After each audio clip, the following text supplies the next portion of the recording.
Kane is going to be the one to abstract. Hello YouTube, and today we are talking about the people's champion of indie animation, The Amazing Digital Circus. With its highly anticipated 7th episode, which cannot get here fast enough, there's been a lot of speculation and theories about what's going to happen in the next episode. If you haven't watched The Amazing Digital Circus yet, click off this video and watch the first 6 episodes. They are amazing! I'm going to be jumping into this theory in terms of writing and just a flat-out explanation. So if you want to skip the writing part of it that kind of ties everything together, just click this timestamp right here. And if not, here we go. Part 1. Character versus plot. The Amazing Digital Circus has been on an insane run over the past few years, with its viewership, Netflix deals, plushies, the whole shebang. But what makes it so compelling to its audience? Well, when you're writing a story, there are different roads you can go down. Hero's journey, or the 3-act structure. Architect, or the Gardner method.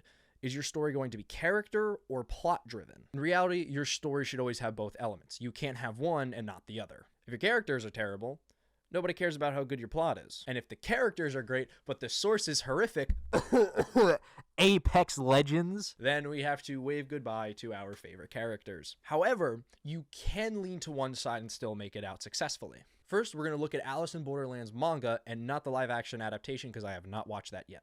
In this story, you do connect with the characters in a very early stage, but as the story goes on, we very quickly learned that it doesn't matter who you are and nobody is safe. Even being the main character's best friend isn't going to save you. Now, there are a lot of characters in this story, and some of which we do go into a slight bit of detail about to kind of show who that person is or how they became that person because of the games. But mainly we're focused on the story of how Arisu and his group are going to get all 52 playing cards and make it out alive. On the other side of the spectrum, we have sitcoms, which this genre as a whole encapsulates character-driven storytelling. Each character is given a personality and a problem that they must face in the episode. But no matter what happens, in the next episode, they're exactly the same person as they were in the episode before.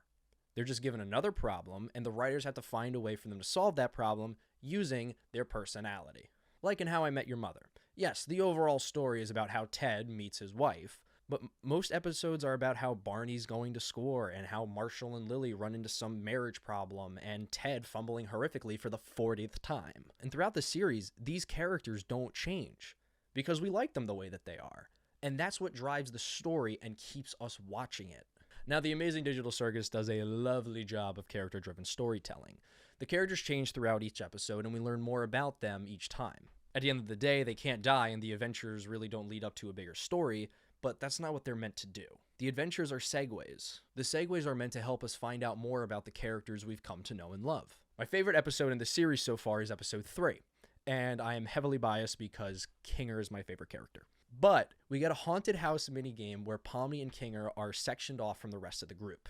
And through a series of unfortunate events, they find themselves in a dark area, which reveals a whole new side of Kinger to the audience. Instead of this crazy, wacky chess piece, we get this more grounded and emotionally intelligent person. His speech to Pomni about being scared and just trying to think about it was beautiful. And then the way that he glows at the end because of the holding breath thing that they mentioned in the beginning, just, oh, I love it. Part 2, the explanation. Now, to actually talk about what this video is about, how does this lead into Caine being the one to abstract? The rules of abstracting are pretty much like losing your mind. Pushing people away, getting angry, feeling like you don't fit in. No, I'm not talking about Jax, but we will get to that later. But for now, let's look at how our characters have changed. In the beginning of the story, everyone had their own little thing going on. Ragatha wanted everyone to like her. Gangle was super shy. Zubul didn't want to go on adventures. Kinger was doing Kinger stuff. Pomni was constantly freaking out, and Jax just wanted to cause trouble. Each of these characters had something in them that could cause them to abstract in some way. But everyone's grown since then. Zubul and Gangle are good friends. Ragatha has caught herself and is trying to be less needy for other people to like her. Kinger seems to be chillin'. And Pomni is starting to come to terms with being in this hellhole. These characters are starting to find comfort in each other. They understand the situation they are in, and through many monologues and minigames, we see that they're reaching an accepting phase of sorts. They're not 100% content, but they're definitely a lot happier than they were in the first episode. So for everything to just suddenly crash and burn for one of them just seems unlikely to me. Hell, even Jax has matured.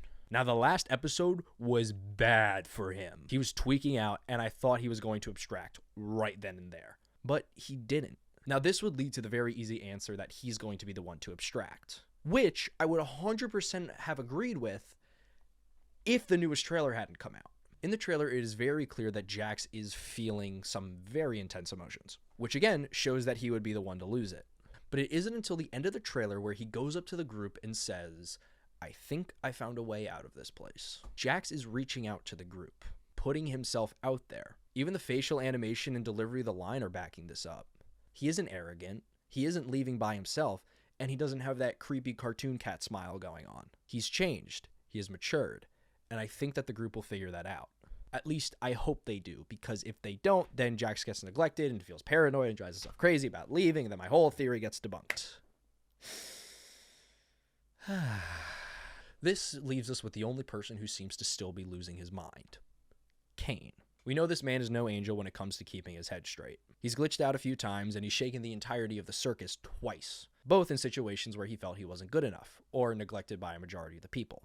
Sound familiar? On top of that, Caine is the only one with any real power. If anyone abstracts, Caine can just snap his fingers and the problem goes away. That would bring the stakes to 0, which would lead to a boring and unsatisfactory ending. But if Caine abstracts, or just crashes out and decides that he doesn't want to play with this bunch anymore, he can.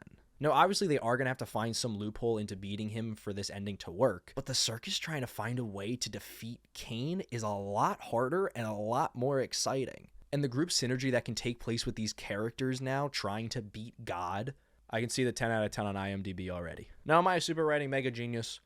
No, not yet. But I just wanted to take a stab at this series and see if I can get a conversation going. Who do you think will abstract? Who is your favorite character?